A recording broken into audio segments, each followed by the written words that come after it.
Thank you for visiting my reading room. I'm Nancy, reader and tutor, and tonight we're going to continue in another Hardy Boys mystery called What Happened at Midnight. And Hardy Boys mysteries by Franklin W. Dixon.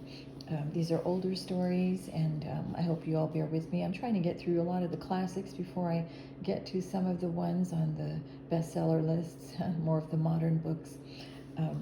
But anyway, these are all good reads, and I'm having coffee with cake this evening, and thought I would enjoy. I can't think of a better way of enjoying an evening. I certainly prefer reading to television, so. Okay, we begin. Chapter 1, Burglars. What an assignment, and from our own dad. Joe Hardy grinned at his brother Frank as the two boys slipped into ripple-soled shoes and put on dark jackets. First time we've ever been asked to play burglar, Frank answered with a chuckle. A few days before, their father, an ace detective, and Malcolm Wright, an inventor, had left for California to hunt for Wright's valuable stolen antique plane. Because they would be delayed in returning, the inventor had requested the brothers to break into his home and retrieve a top-secret invention before thieves took it. A little second-story work around midnight, Joe mused, and all because Mr. Wright left his keys inside the house and locked everything but that one bedroom window with the broken lock. The invention must be something super, or Dad and Mr. Wright wouldn't have asked us to guard it with our lives, Frank remarked. I wonder what it is. Dad gave us permission to find out. Say, suppose we can't locate that secret compartment we think is in Mr. Wright's desk before those thieves arrive, Joe asked. I wish Dad could have given us all the details before the call was cut off and we couldn't get it back. Joe, who had blonde hair, was a year younger than his dark-haired 18-year-old brother, Frank. Both had solved many mysteries, some of them for their father. Fenton Hardy had told the boys on the telephone that just before Mr. Wright had left Bayport, where they all lived, he had been threatened by a mysterious gang. They had learned about the invention from a worker in a factory that had made some of the parts. He had breached the confidence placed in him.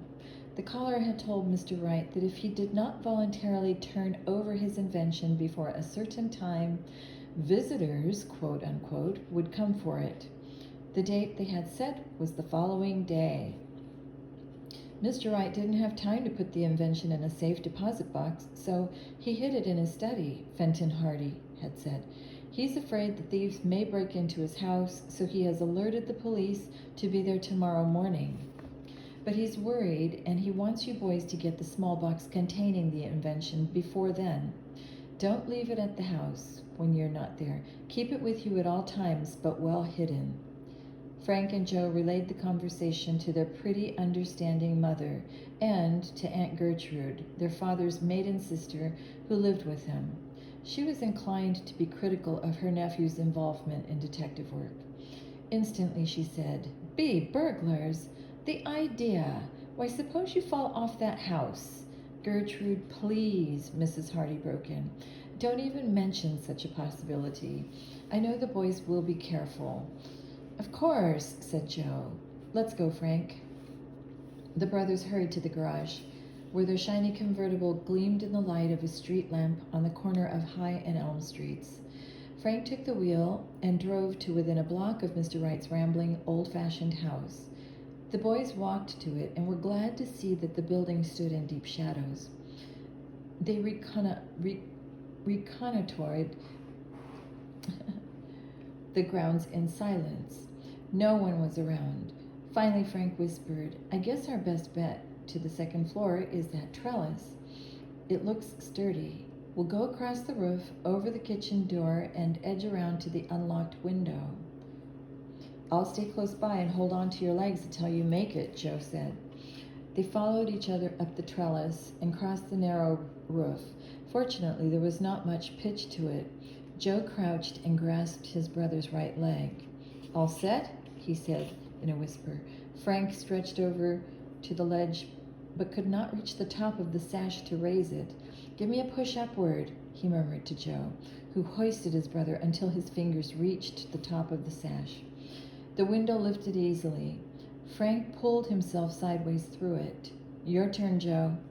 He reached out and grasped his brother's outstretched hands. Joe, a little shorter than Frank, found he could not reach the window without swinging precariously in space. If Frank couldn't hold his brother's weight, he would be dragged outside. Both boys would plunge to the ground. "No use being silly about this," Frank said. "I'll open the rear door for you."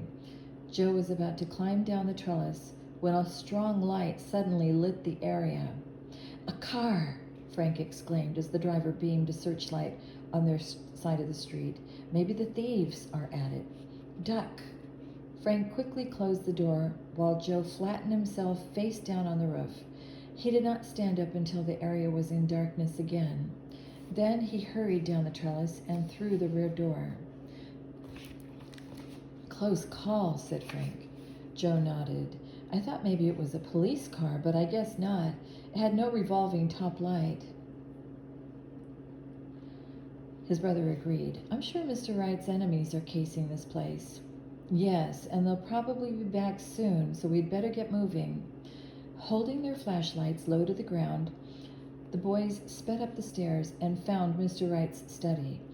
A large walnut desk stood in the center of the room. Frank and Joe walked to the front of it, where there were drawers to left and right of the wide knee hole.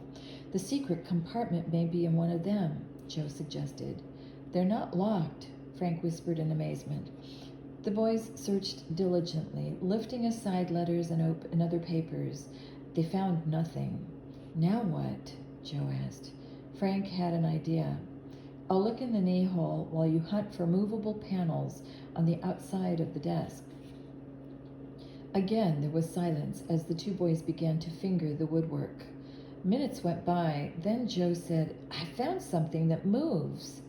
Frank crawled out and watched as his brother slid open a panel, revealing a long, narrow space. "Anything in it?" Frank asked. Joe beamed his flashlight inside. A look of disappointment came over his face. "Nothing," he announced. "There might have been at some time, though." "You mean the invention?" "Maybe. How are you making out?" "Something in the knee hole looks suspicious," Frank answered. Just then, the boys heard the crash of glass and immediately clicked off their flashlights. Someone had broken a window pane and at this moment was no doubt reaching inside for the lock. Any minute, one or more men might mount the stairs and enter the study. The boys looked for a place to hide.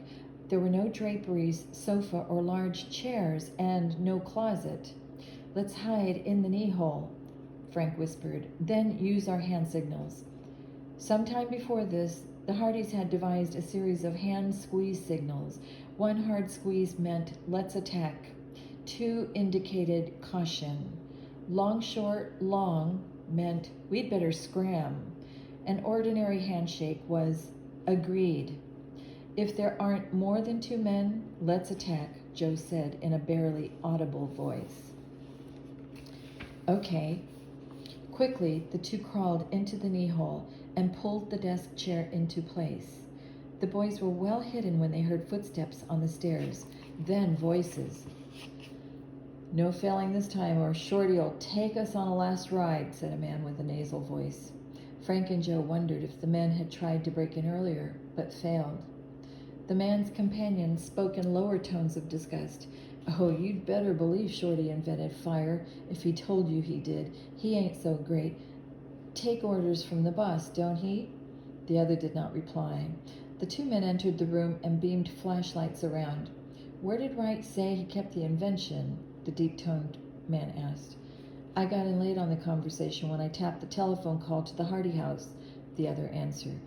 "But I did hear the words secret compartment. Where would that be? The desk?" Frank and Joe froze. Were they about to be discovered? "No, not the desk," the other man said. "The safe." For the first time, the boys noticed a small safe standing against the wall opposite them. Frank and Joe were fearful the men would detect their hiding place, but the attention of the burglars was focused on the safe. In a moment, they squatted and the boys got a good glimpse of their faces. Both were swarthy and hard-looking. At that moment, the tower clock of the town had begun to strike. It was midnight. The men waited until the echo of the 12th stroke had died away. Then the one with the nasal twang put his ear to the dial of the safe and began to turn the knob. After a few moments, his companion asked impatiently, "What's the matter? That safe-cracking ear of yours turned to tin?" "Tumblers are noiseless," the other said. "Guess we'll have to blow it." He began to take some wire from his pocket. Frank and Joe were trapped. If the door of the safe were blown off, it might head right in their direction. Quickly, Joe felt for Frank's hand and gave it a hard squeeze, meaning, "Let's attack." Instantly, Frank answered with the "agreed" handshake. In a flash, Joe flung the desk chair at the two men, and the boys jumped them. Chapter 2, Amazing Invention. Taken by surprise, the burglars were at a disadvantage. Frank and Joe knocked them to the floor and sat on their backs. What's going on?" one mumbled. The men were strong, and with great heaves they tried to shake off the boys. Frank and Joe pressed down hard. "Who are you?" Frank demanded. No answer. Then suddenly the man Joe was holding rolled over and tried to sit up. Joe kept him down, and the two, locked in a vice grip, twisted to and fro across the floor. Frank, meanwhile, had found his deep-voiced opponent, a kicker, who viciously jabbed his heels into the boy's back. Angry, Frank sent 2 swift blows, which grazed the man's chin. The other 2 fighters bumped into them. In the mix-up, the burglars were able to throw off their attackers and scramble to their feet. The 4 began to exchange punches. "Finish off these guys," the nasal-voiced man gasped. For several seconds, it looked as if they would. Their blows were swift and well aimed. Then both men, breathing heavily, relaxed their guard. In a flash, Frank and Joe delivered stinging uppercuts to their opponents' jaws. The burglars fell to the floor with thuds that shook the house. They lay quiet. The boys grinned at each other, and Joe said, "Knockouts." Frank nodded. "We must notify the police to get out here before these men come to." "We can wait," Joe answered. "They'll sleep for at least half an hour. Let's find that invention first." "Good idea." Though bruised and weary, the boys eagerly searched the side of the knee hole where Frank thought he had found a clue. There was a slight bulge in the wood. After pressing it in several directions, a panel began to slide counterclockwise. There was a click. Just then, one of the burglars groaned. The Hardys tensed. Was the man coming too? Joe leaned forward and beamed his flashlight on the 2 figures. Both were still unconscious. Meanwhile, Frank had lifted out the panel. The space behind it contained a small metal box. Written on the box was, "Property of Malcolm Wright. Valuable. Return for reward." "I've found it," Frank exclaimed. "Then let's go," Joe urged. "Okay," Frank agreed. "You'll find a phone in the lower hall. Call the police while I slip this panel back. Take the box." In a minute, Joe was dialing headquarters. Without giving his name, he said, "Come to Malcolm Wright's house at once. There are burglars in it." He hung up. Frank joined him, and the boys dashed out the rear door. They took a circuitous route to their convertible to avoid being questioned by the police. At a cross street, they saw a police car apparently speeding to the inventor's house. "Where do you suppose the burglar's car is?" Joe asked. "You'd think they'd have a lookout." "Maybe it's cruising," Frank suggested. The boys hopped into their convertible. As an extra precaution against a holdup and possible loss of Mr. Wright's invention, they locked themselves in. "Boy, a lot can happen in an hour," Joe said, looking at the car clock. He reached over and turned on their 2-way radio to police headquarters. "I wonder if there's any news yet from the Wright house." The boys were just in time to pick up a broadcast. An officer was saying, "Send the ambulance to Wright's house." "Ambulance?" Frank echoed. "Joe, we didn't hit them that hard, or did we?" The policeman went on. "These guys aren't bad off, but they sure got knocked out. Looks like a gang feud. The men who knocked them out may have done the stealing." Frank and Joe chuckled. "Someday we'll tell Chief Colleague."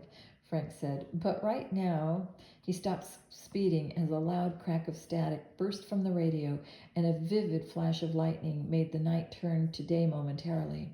A long roll of thunder followed. Looks as if we're in for a bad storm, Joe commented, and Frank put on speed.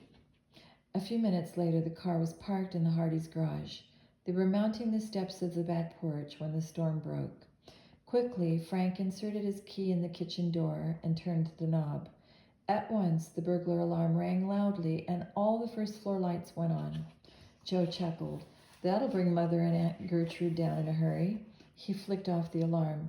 And bring the police, too, Frank added. He picked up the kitchen phone and dialed headquarters. This is Frank Hardy. Our alarm went off by accident. Forget it. Okay, you sure everything's all right? The desk sergeant asked. Yes, thank you. Good night. By this time, the two women had appeared, and Mrs. Hardy said, I didn't know the alarm was turned on. Well, I did, Aunt Gertrude spoke up. I wanted to be sure to wake up and see how you boys made out. You must be starved. I'll fix some cocoa and cut slices of cake while you tell. Frank, look at your clothes. Your jacket's torn. And you, Joe, where did you get that lump on your forehead? And your faces. The two of you look as if you'd been rolling around in the dirt. We have, Joe grinned. Had a big fight, but we saved this. He pulled the box from his pocket. As the boys related their adventure, crashing thunder lent a booming orchestration to the story. This is the worst storm we've had in years, Mrs. Hardy remarked. I'm glad you boys didn't have to be out in it. When Frank and Joe finished eating, she added, and now you must get a good night's sleep. But first, I'd like to open Mr. Wright's box and see just what we had to guard so carefully, Frank said. Everyone watched excitedly as Joe unwrapped the package. Inside was a small transistor radio. Is that all this is? Aunt Gertrude burst out. You risked your lives to get that? The boys were puzzled. Surely their father would not have made such a request if this invention was not unusually valuable. Let's turn it on, Frank suggested. Joe clicked the switch. A man was speaking in Spanish from Madrid, Spain, and announcing the start of a newscast. His voice was very clear.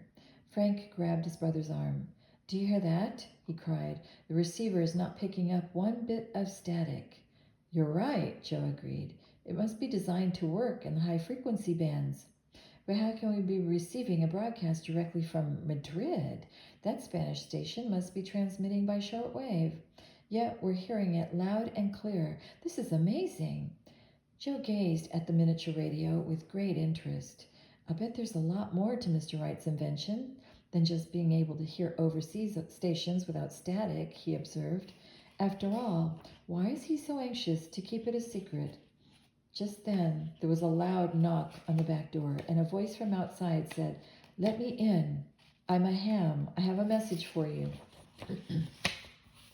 Chapter 3, Warning Message. By the way, I'm a ham radio operator, so I kind of like this story. For a few seconds, none of the Hardys spoke. They were trying to decide if the caller at the kitchen door really was a radio ham with the message, or a member of the burglary gang. Finally, Mrs. Hardy said, We can't let the man stand out there in the rain. Frank called, Where's this message from? Mr. Hardy, in San Francisco. Open the door, Mrs. Hardy said quietly. Joe hid the box containing the invention. Then he and Frank stood on either side of the door, poised for any attack. Aunt Gertrude had armed herself with the broom. Joe turned the knob, and a water-drenched figure in raincoat and hat stepped into the kitchen. Thanks, the man said, removing his hat. What a night. My wife told me I was crazy to come out. The speaker was an honest-faced man of about 35. He noticed Aunt Gertrude's broom and smiled. You can put that away, he said. I'm harmless. Miss Hardy looked embarrassed. Take off your coat, she said. I'll get you some coffee. The man nodded. I could use it. I got cold walking over here. My car wouldn't start. Did you come from far? Joe asked. About 5 blocks. I'm Larry Burton, 69 Meadowbrook Road. I've always wanted to meet the Hardy boys. This all came about in a funny way. I have a shortwave set. Tonight I picked up your father. He said he couldn't get through to you or the police on the phone, lines tied up and all, and you didn't answer his signal on your shortwave set. We weren't expecting a call, Frank answered. He did not say that the boys had not been at home and that their mother and Aunt Gertrude rarely paid attention to the set unless specifically asked to do so. By the time I phoned you, the lightning was fierce, Burton went on. My wife's scared to death of lightning. She wouldn't let me use the phone, so I had to walk over. Aunt Gertrude served the caller coffee and cake as they all sat around the big kitchen table. What was the message, Mr. Burton? Joe asked. That you boys are in great danger. A gang is after you and will stop at nothing to get what they want. How dreadful, Mrs. Hardy exclaimed. Did my husband name this gang? No, that's all there was to the message, Burton replied. I'm sorry to bring you bad news, but I guess that's to be expected in a detective's family. Well, I must get along. He stood up. Frank shook the man's hand. We're sure appreciative of this. Maybe sometime we can return the favor. Forget it, Burton said. I only hope that gang doesn't harm you fellows. Joe helped him with his coat and he went out. The storm had moved off.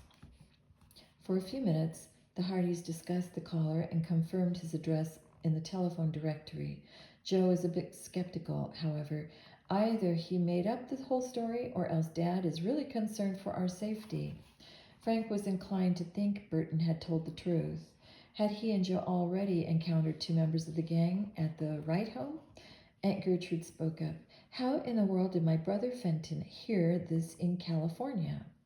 News travels, said Mrs. Hardy, especially among detectives and police. Aunt Gertrude murmured, then announced she was going to bed. 10 minutes later, Frank and Joe were asleep and did not awaken until 10 o'clock. At once, Frank got up and opened a wooden chest of sports equipment under which he had hidden the box containing Mr. Wright's invention. It was still there. Where do you think we should keep this? He asked Joe as they were dressing. Dad said not to leave the box at home. A tough problem, Frank. With that gang after us, we can't take the chance of carrying it around with us, Frank answered. Right, and they may not be after us, but after the invention, Frank answered. While they were having breakfast, Frank came up with the idea of a unique hiding place for the invention. Let's put it in the well, under the spare tire in the trunk of our car, he said. Joe laughed. Now you're using the old brain of yours. Best place you could have picked. The car's vibrations can't hurt the radio, and no one would think of looking there. Mrs. Hardy asked her sons what their plans were for the day. Dad told us to drop into the antique airplane show and see if we could spot anybody who would seem overly interested, Frank replied. He thought the person who stole Mr. Wright's old plane might be planning another theft. Tonight, Joe continued, we're going to Chet's party and stay until tomorrow, okay? Of course, his mother answered. Chet Morton, an overweight, good-natured schoolmate, lived on a farm at the edge of Bayport. A group of boys and girls had been invited there to a barn dance and late supper. Frank and Joe would pick up Callie Shaw, a special friend of Frank's. His brother's date was usually Chet's sister Iola. Mrs. Hardy remarked that since the boys would be away, she could spend the night with a friend. Your aunt plans to visit Cousin Helen in Gresham anyhow. During the conversation, Aunt Gertrude had left the table. She returned holding the local morning newspaper. Well, you boys are in for real trouble, she exclaimed. Listen to this. Miss Hardy read an account of the captured burglars at the Wrights' home and the mysterious summons to the police. The item stressed the fact that the men's assailants, when caught, should be dealt with severely. When caught, eh? Joe burst into laughter. We're going to be mighty hard to find, aren't we, Frank? His brother grinned, but Mrs. Hardy looked worried. Maybe you boys should explain everything to Chief Colleague. Not without Dad and Mr. Wright's permission, Frank answered, for the time being.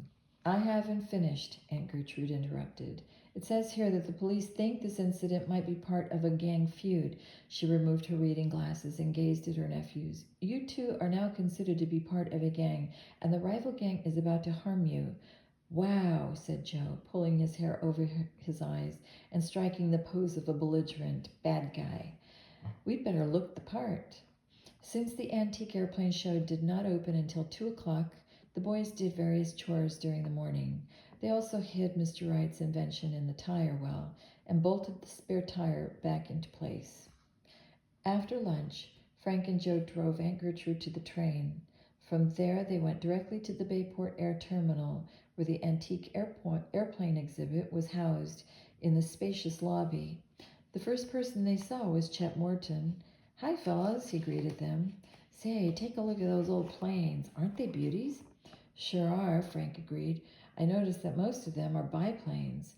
Must have been fun flying in the days of the open cockpits." "You can say that again," Chet declared. As he stepped back for a better view, his foot slammed down on the toe of a man standing directly behind him. "Ow!" the stranger yelped.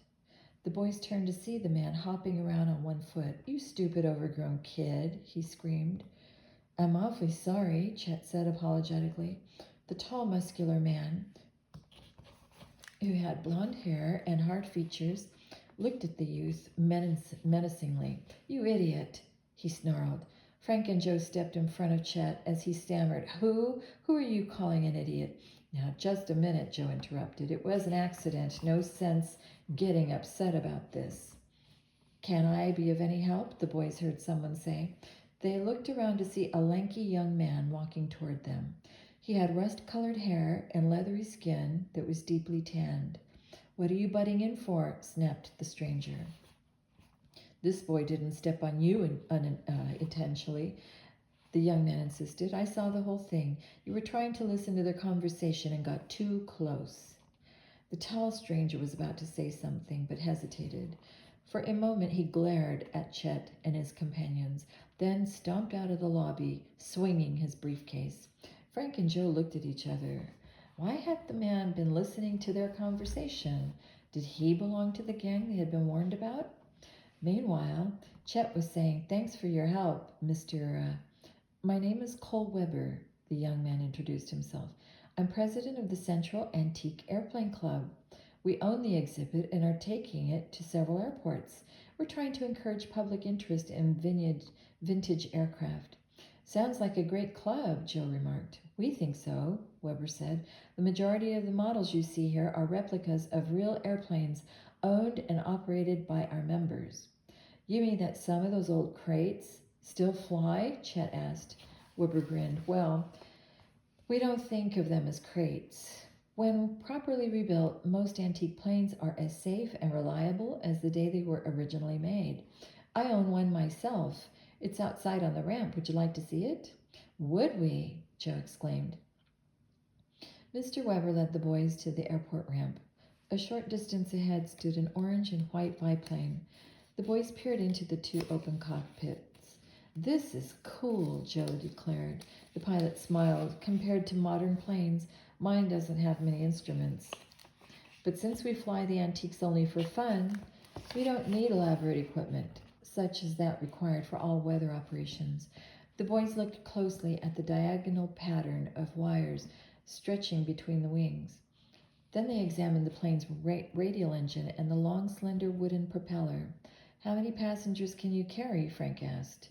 "Two in the front cockpit," Weber answered. "Say, would two of you like to go for a ride?" The boys' eyes widened with excitement. Then Frank and Joe remembered the sleuthing they had promised to do for their father. "Well, thanks just the same," Frank said, "but I'm afraid Joe and I can't go this time." "But I'd like to," Chet spoke up. "Say, fellas, could you drive me to the farm afterward?" "Farm?" Weber interrupted. Are there any level stretches of ground in the area?" "Plenty of them. Why?" "Well, I'll fly you home if you'd like." Chet tingled with excitement. "Great, thanks." The flyer opened the baggage compartment and took out a parachute, helmet, and goggles. "Put these on and climb into the front cockpit." "Mr. Weber, do you know Mr. Malcolm Wright?" Frank asked. "Yes, indeed. He's a member of our club." "Did you hear that his antique plane was stolen?" Joe put in. Weber nodded. "Too bad. I understand he had some secret invention he was trying out in the plane. I hope that wasn't stolen too." The boys caught their breath in astonishment, but said nothing. They had not heard this. Weber Weber did not seem to notice. He donned his own parachute and summoned a mechanic to twirl the propeller and start the engine. Then he climbed into the rear cockpit.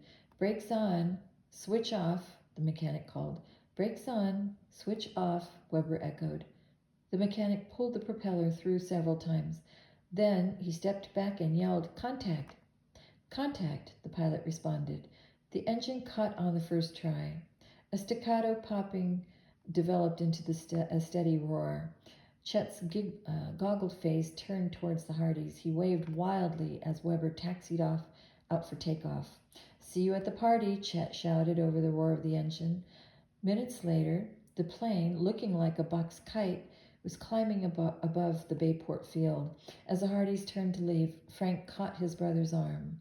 There's that man Chet stepped on. He's watching us from the doorway. This time, I mean to find out why." Frank started to run. "Come on, Joe." Chapter 4, The Cold Trail. As soon as the man saw Frank and Joe, he turned to hurry off. In doing so, he hit the door frame and dropped his briefcase, which burst open. At a distance, the boys could not read any of the printing on the letters that fell out, but one had red and blue stripes at the top. The tall blond man snatched up the papers and stuffed them into the briefcase. He quickly zipped it shut and began to run. "He sure isn't on the level," Joe remarked, "or he wouldn't have raced off like that. We can't let him get away." The stranger's long legs and agility helped him cover a wide stretch in a short time. Before the Hardys could catch up to him, he reached the exit and jumped into a waiting car, which zoomed off. Frank and Joe stopped short, puzzled. Was the man afraid of them? And if so, why? "Maybe that briefcase had something to do with his running off," Frank said. The boys went inside the terminal building. They continued to look at the planes while keeping their eyes open for any other suspicious characters. They saw none and finally returned home.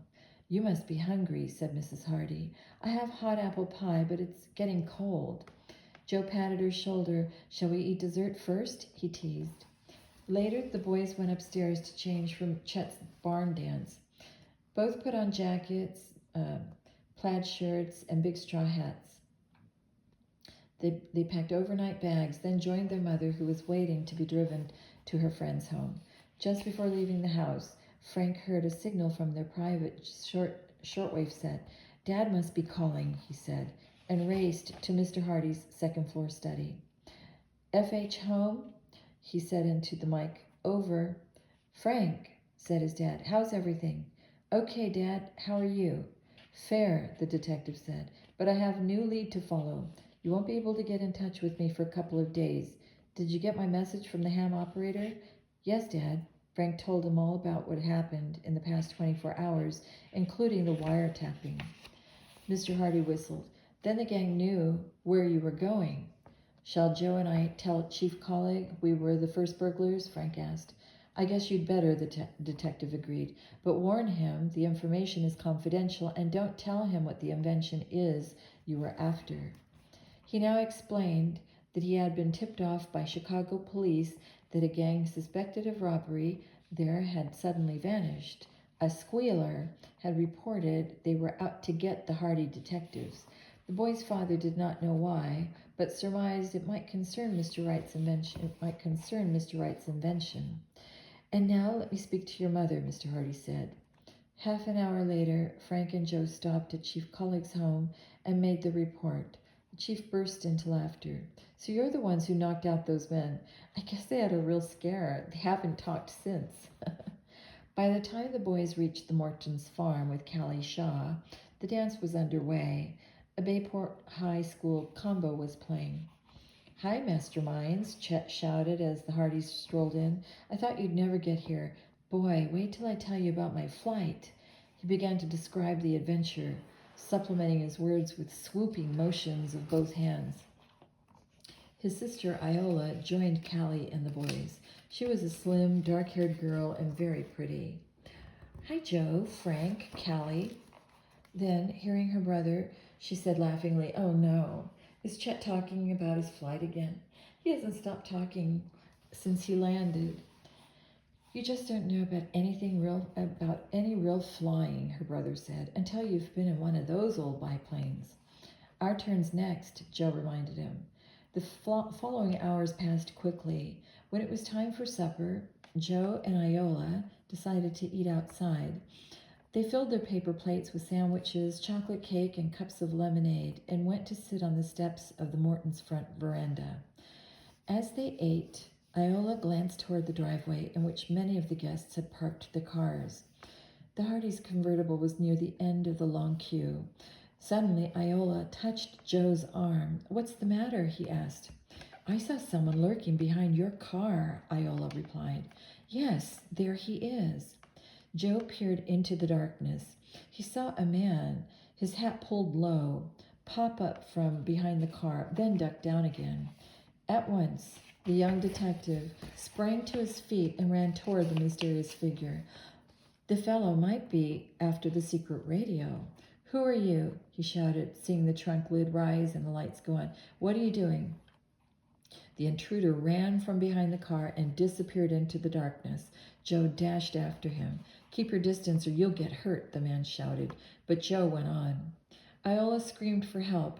Frank, Chet, and their classmates, Biff Hooper and Jerry Gilroy, raced from the barn. "What's wrong?" Frank asked. "We saw a man lurking behind your car," Iola answered in a trembling voice. Joe ran after him through the woods, but was warned away. At once, Frank and his companions rushed in that direction. The boys had not gone far when they heard a muffled cry for help, followed by the roar of a car speeding off. Coming to a halt, Frank signaled to his friends for silence. The sounds of the car faded away. Everything was still except the big grandfather clock in the hall of the Morton home. It began to strike. Midnight. Frank thought of what had happened just 24 hours earlier. "Joe," he shouted. "Joe, where are you?" His call went unanswered. The young detective stood frozen in his tracks. Had his brother become the victim of the gang? By this time, everyone at the party had raced outside to learn what had happened. They joined in a frantic search, but without success. "I'm afraid he was kidnapped," Frank said grimly. "In the car we heard roar off?" Biff Hooper asked. "Yes." Jerry Gilroy chimed in. "But by whom? And for what reason?" "I don't know," Frank said. He turned and rushed back to the convertible. Seeing the trunk open, he immediately looked in a tire well. The secret radio was still there. Joe must have blocked an attempted theft and been taken away so he couldn't identify the man, Frank thought. He slammed the trunk shut, asked his friends to guard the car, and ran to the house. He scooped up the telephone and dialed the home number of Chief Colleague. "What?" the officer exclaimed when Frank told him about Joe's probable kidnapping. "I'll call the FBI and also get one of my own men out there right away, and I'll come myself." He and 3 officers arrived shortly and were giving a briefing. The place was carefully examined, but searchlights picked up little. There was such a profusion of tire tracks on the main road that those of the mystery car could not be detected. Iola, the only one except Joe who had seen the suspect, could give little information other than he was tall, heavy-set, and wore gloves. "Then we won't find any fingerprints on your car," the chief said to Frank. Frank nodded. "He could be the man who ran from Joe and me at the airport." Frank told the police about him and gave a fuller description. "We'll be on the lookout for him, as well as for Joe," colleague said. "There's nothing more we can do here, but I'll leave 2 of my men." Solemnly, the group left the barn dance, and each guest expressed a hope for Joe's speedy return. The Mortons tried to comfort Frank and discussed whether or not they should call Mrs. Hardy and tell her the disturbing news. "I don't see that anything can be gained by that," Chet's mother said. "Let's wait." She insisted Frank try to get some sleep, but he lay wide awake, hoping the phone would ring with good news from colleague. But none came. Chet, in the same room, was restless. Finally, at 5 o'clock, he said, "Where do we go from here?" "I'm not sure," Frank sighed. "We've absolutely no clue. In fact, we don't even have a description of the car we heard drive off last night." Joe could be miles from here by now, his chum remarked. Frank thought for a moment. Let's drive down the road and make some inquiries at the farmhouses along the way. There's a slim chance someone may have spotted the kidnapped car. The boys left the house quietly and jumped into the Hardys' convertible. They waved to the patrolling police guards. Frank drove along the narrow, tree-lined road. As they feared, all their inquiries were fruitless. Most of the farmers they questioned had retired long before midnight and had neither seen nor heard anything. Guess we may as well go home, Chet suggested, but Frank was not ready to give up. Let's drive on a little further, he said. About 6:30, the boys spotted a farmer cutting weeds by a roadside and stopped to question him. He rubbed his chin dubiously while listening to their story. Quite a few cars go past my place every night, he said. Now you come to mention it, there was an automobile come whizzing along and stopped here right about midnight. It woke me up. What with two men in it shouting at each other. Did you see the car? Frank asked. No, I didn't get up. Of course, my home is right beside the road, and I couldn't help but hear some of what the men were saying. The car come right at about a mighty lively clip, but when it got in front of the house, the driver slammed on the brakes and stopped. There was an argument. I heard him telling somebody they might have gone past the crossroads in the dark. The other man started jawing at him, and they had quite a row. Finally, they turned the car around and went back. To the crossroads? Said Chet. Yes, that's about 2 miles back. I remember one road goes to Grisham. The other heads up through the truck farms. Frank and Chet returned to the crossroads. But which way should they go? Right to the farms or left to Grisham? The kidnappers might have hidden Joe on one of the truck farms, Chet suggested. Yes, except that all those farms are closed together and everybody knows everybody else's business, said Frank. I'd rather tackle the road to Grisham. If we don't find Joe, we can come back and try the other road. He took the turn to left. As they sped along, the boys spotted the wreckage of a black car in a roadside ditch. Afraid this was the kidnapped car, Frank pulled up. Some accident, Chet observed. The license plates had already been removed from the badly smashed-up car. If anybody was hurt, Frank said, they'll know it in Grisham. We'll ask the police there. Suddenly, a black sedan swung out of a lane some distance ahead and roared off toward the town. Frank stared fixedly at the rear seat. Look, he exclaimed, gripping Chet's arm. Do you see what I see? What? A hand. Isn't that someone signaling? Chet gazed ahead and saw a hand waving frantically for a moment at the rear window, then suddenly withdraw. You're right, Chet snapped. Joe! Frank started the convertible and sped off in pursuit. The other car had a good lead and was increasing speed. It was almost obscured by a cloud of dust, but Frank memorized the out-of-state license number. We're gaining on him, Chet declared. Frank nodded. Inch by inch, the intervening distance lessened. Trees, farms, and hedges flashed by. At times, the boys could hardly see the sedan through the swirling clouds of dust. Suddenly, the steady hum of the convertible's engine changed its rhythm. The motor sputtered. Chet groaned. Now what? He muttered as the car slowed down. The boys' hearts sank when the engine quit completely. They looked dismally at the other car as it disappeared around a distant bend in the road. Chapter 5. The Hunt. Frantically, Frank flung open the hood and examined the engine. In a few minutes, he discovered the trouble. Fuel pump, he announced. Oh, no, Chet sighed, and we're miles from a service garage.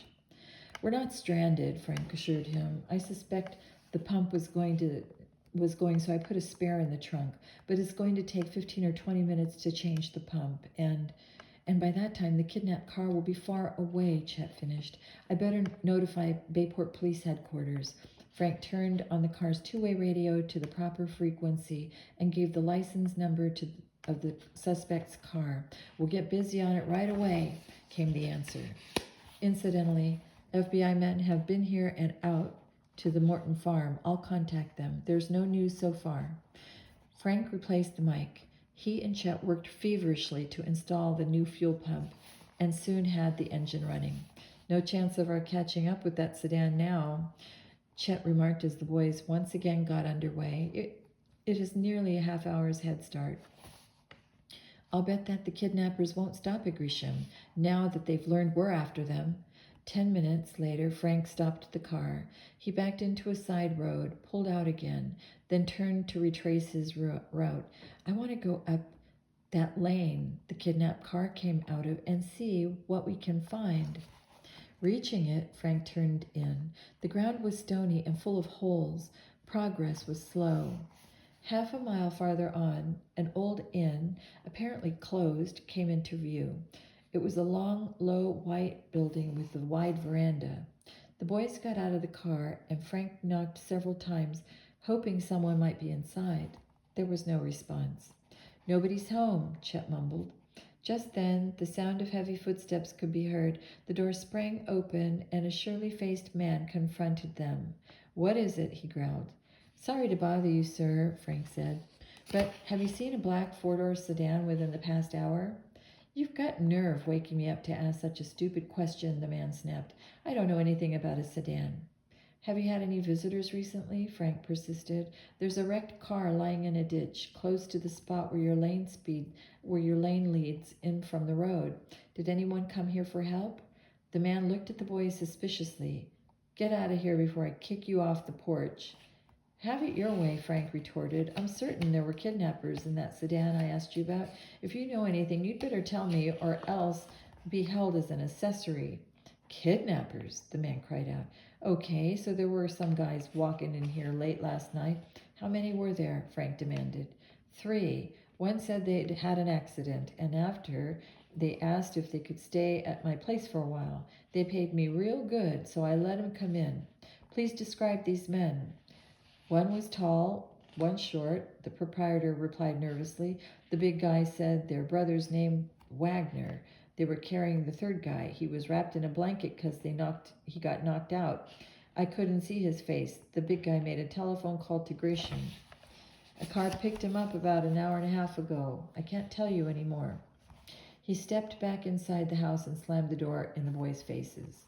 "Sociable guy," Chet commented as the boys drove off. "He did give us one lead," Frank said. "The wreck was theirs, and the pickup car came from the direction of Grisham. Chet, I'm afraid Joe is hurt. We're going to Grisham. I'll call a colleague and tell him what we just heard." He turned in Bayport headquarters and left the message. On reaching Grisham, Frank cruised up and down the side streets flanking the main boulevard, hoping to spot the sedan, but had no luck. He then headed for the local police headquarters.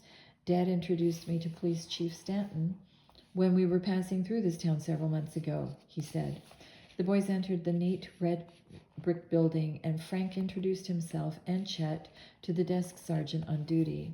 They were ushered into the office of the chief. "Frank Hardy, how are you?" Stanton said, extending his hand in greeting. "Sit down." "Has Chief Colleague in Bayport been in touch with you?" Frank asked. "Yes. So far we have no word on the sedan or the men traveling in it. One of them injured. You're sure your brother was kidnapped?" "Without a doubt." Stanton muttered.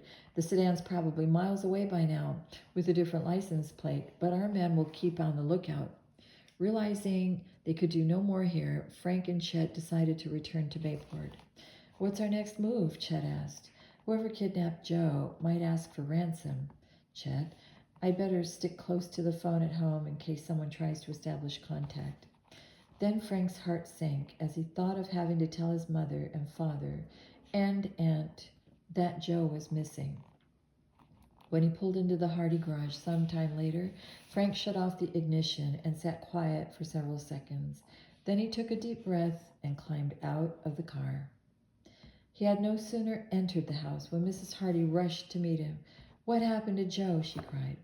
Frank was startled by her question. Before answering, he hugged his mother and led her into the living room. "I just got home and decided to telephone the Morton farm. I spoke to Iola," Mrs. Hardy explained. "She seemed terribly upset and started to tell me something about Joe, then stopped. She said you were on your way and would explain." Frank related the whole story of Joe's disappearance. Mrs. Hardy was stunned by the news and filled with tears. "I would have told you sooner," Frank said, "but I was hoping to find Joe before this. Although Mrs. Hardy worried about the dangers involved in her family's sleuthing activities, she rarely displayed her concern openly. But now she could not hide her anxiety. She began to tremble. "What? We must do something," she pleaded. "Have you notified the police?" "Yes," Frank said, "and the FBI. Your father. You should be told about this at once." "But we can't reach him," Frank reminded her. The hours dragged on into early evening. Mrs. Hardy continually walked the floor, saying over and over, "This is dreadful, dreadful." Frank paced around nervously, mulling over in his mind the events that had taken place during the past 2 days. The telephone rang. Was it the kidnapper calling? Frank rushed to answer the call. "Frank, this is Chief Collig." "Yes, Chief. Any news?" "Not much. The police managed to detect the scratched-off serial number on the engine block of the car lying in the ditch. It was traced through the State Bureau of Motor Vehicles. The car was stolen yesterday evening from a man in Lewiston. No one saw the thief." "Well, we're right back where we started," Frank said. After a late-night supper, Frank settled himself into a wing chair within reach of the telephone. The hours ticked by with no word from Joe or his abductors. Finally, through sheer exhaustion, Frank dozed off. When he awoke, the sun was already sending bright, warm rays into the room. Frank got up and began to pace back and forth. He and his mother ate a sketchy breakfast. They grew more uneasy when the morning passed without any news of Joe. Shortly after noontime, a taxi stopped in front of the Hardy home. A tall, angular woman carrying a small suitcase got out of the cab and hurried toward the house. "It's Aunt Gertrude," Frank announced to his mother. "I'm glad to be home," Miss Hardy exclaimed as she entered the house like a rush of wind. She glanced at Mrs. Hardy and immediately sensed that something was troubling her. "Laura, you look exhausted. Haven't you been getting enough sleep? What's wrong?" "We have something to tell you," Frank declared. "You'd better sit down." He broke the news about Joe's disappearance as gently as he could. His story, however, sent Aunt Gertrude springing from her chair. "That's terrible. Poor Joe. Call the police," she cried. "Call the FBI. Do something."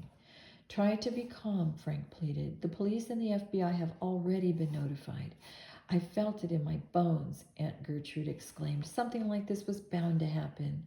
"Now, Gertrude, please," Mrs. Hardy interrupted. Aunt Gertrude continued to rattle on. "You can't be too careful these days. The world is full of rude and nasty people. Now you take this morning, for example, when I was walking on the platform at Grisham. Suddenly this big fair-haired man stepped right in front of me carrying a bulging briefcase. Part of its zipper was torn and some of the papers inside were sticking through. Well, this clumsy ox gave me a hard bang on my arm with that dirty, beat-up briefcase. I was about to give him a piece of my mind when he deliberately pushed me aside." Her words had seized Frank's attention. The man sounded like the one that Chet had stepped on in the airport terminal, and Frank and Joe had chased later. He might be one of the kidnappers. The suspect's car had gone toward Gresham. Then came the crowning insult, she went on. He called me an old whaler. Can you imagine? I never fished for a whale in my whole life. Next, this big fair-haired lummox walked over to two other men and handed them the briefcase. Aunt Gertrude continued. "I was so furious, I decided to demand an apology. I went up to the big man and tapped him on the shoulder. He must know me because just then he said, 'Hardy.' Well, he turned and glared at me and then hurried off with his friends. The nerve, indeed." Frank had already jumped to his feet.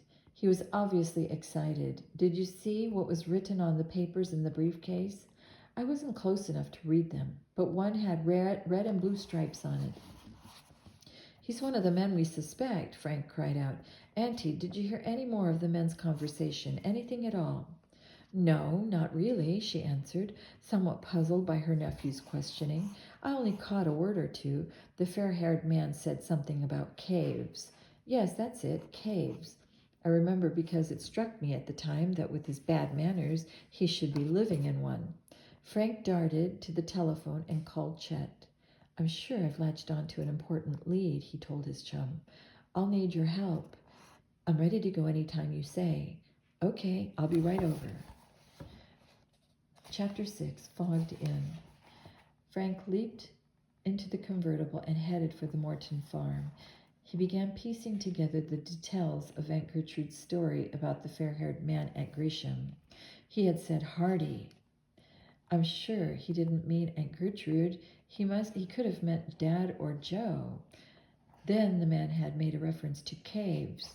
There were so many to be found in the cliffs which formed the north shore of Barmet Bay. Was Joe being held in one of them? Frank smiled, recalling his aunt's indignation at being called an old whaler by the big fair-haired man. He might not have been referring to whales at all, Frank thought. There's a small flat-hulled motorboat known as a motor whaler. Maybe that's what he had in mind. Frank told himself that using such a term would be unusual for any person, unless he was familiar with boats. The young sleuth was certain that he had a real lead at last. As Frank drew up before the Morton house, Chet came down the steps on a run. What's up? He asked eagerly. Frank repeated Aunt Gertrude's story of the man mentioning the name Hardy and making the mysterious reference to whaler and caves. Chet whistled. Then suddenly his eyes widened. You mean Joe might be a prisoner in a shore cave? Exactly, Frank answered, and I'll search every one of them if I have to. I'm with you. How about the other fellows? Let's get Biff and Jerry to come along. They'd be mad as hornets if they weren't in on the search. Okay, Frank replied. We'll use the sleuth. This was Hardy's sleek motorboat. Let's go, Chet said briskly. Then the ever-present problem of food occurred to him. If you'll wait a few minutes, I'll ask Mom to fix up a lunch for us. We may get hungry. At least you may, but I'm sure I will. Both boys dashed into the house. While Mrs. Morton was making up a package of sandwiches and cake, Frank reached Jerry and Biff by telephone and gave them an inkling of what was afoot. They were eager to help and promised to be at the Hardys' boathouse within 20 minutes. In a short time, Chet was all ready and scrambled into the convertible beside Frank. At the boathouse, Jerry and Biff were waiting for them. Biff was a tall, lanky blonde whose perpetual good humor was indicated by the slight tilt to the outer corners of his lips. Jerry, medium height and dark, was wiry and more serious. Both boys were agog with curiosity. What's the clue? Jerry asked, and Frank gave the details as he unlocked the door of the boathouse. The boys quickly unmoored the sleuth and jumped aboard. The engine sputtered spasmodically a few times, then burst into a roar. Frank opened the throttle and the craft shot into the bay, gradually increasing speed. If we don't find Joe, then what? Jerry asked. Frank answered promptly. Go down the coast tomorrow. There are a few caves along the beach. You fellows game? You bet, they chorused. There were clouds in the sky, and far off toward the open water, at the distant end of the bay, was a hint of fog. Frank eyed the mist doubtfully. It would take some time to make a close search of the caves on the north shore, and if fog came up, a hunt would be difficult. Chet, thinking the same thing, mentioned it out loud. We'll have just to hope for the best, Biff spoke up. As they zipped along, the boys talked over Miss Hardy's encounter with the fair-haired man. He may be tall, said Biff, but he sure sounds short on brains. He'll need all the brains he has if we get on his trail, Chet affirmed. But why would he be mixed up in Joe's disappearance, said Biff. Surely he wouldn't kidnap Joe just because Chet stepped on him. There's something deeper behind it, Frank said, thinking of the secret radio. But I'm not at liberty to tell you fellows. Sorry. The sleuth sped up on toward the north shore and gradually drew closer to the high cliffs that rose sheer from the waters of the bay. The fog was coming up the bay now, in a high, menacing gray wall. Chet grimaced. We're not going to make it. That fog will be on us before we get within a quarter of a mile of the caves. I'm afraid so, Frank said, but I'd hate to give up now that we've come this far. I've had a few experiences in fog out on the bay, Biff Hooper remarked, and I don't want to repeat them. If at all, it can be helped. You never know when other boat is going to come along and run you down. You can't see it until the boat's right on top of you. Let one of those big ships wallop you, and you're done for." "A horn isn't much good," said Jerry, "because the fog seems to make the sound come from a different direction than the true one." The fog swirled down on the boys, hiding the shore from view. It enveloped them so completely they could scarcely see more than a few yards ahead. Frank had already turned on his yellow fog light, and suddenly they saw a small tug a short distance up the bay. The craft was heading toward the city, but now it vanished. Frank reduced speed and pressed the horn. No sound. "This," said Jerry, "is bad. If it weren't for Joe, I'd say go home. I wonder how long the pea soup will last." No one ventured a guess. Frank said tensely, "Watch for that tug, fellows. My horn won't blow." As the sleuth groped blindly through the clammy mist, Frank thought he heard the faint throb of the tug's engines. His light did not pick up the craft, and it was impossible to estimate its distance or direction. Then came the blast of the tug's whistle. Low and mournful through the heavy fog, it seemed to be far to the right, and Frank hoped to avoid it by going straight ahead. When the whistle sounded again, it was harder and seemed to come from a point just to their left. It was drawing closer. "That old tug must have traveled about 2 miles clean across the bay in half a minute," Chet remarked. "Frank, look out." As he spoke, the whistle sounded again. This time, Biff straightened up in alarm. The tug seemed to be directly ahead. "How do you figure its position, Frank?" "I think the tug is mighty close. It's hard to tell where the sound's coming from. We'll just have to go easy and hope we see it first." Biff could hardly make out the stern of the sleuth. "This is worse than a blackout," he commented. Once more the whistle blew, this time so terrifyingly loud that the tug seemed to be only a few yards away. The boys could hear its engines. Still, their light revealed nothing. "Up in front, Chet," snapped Frank. "If you see it, sing out."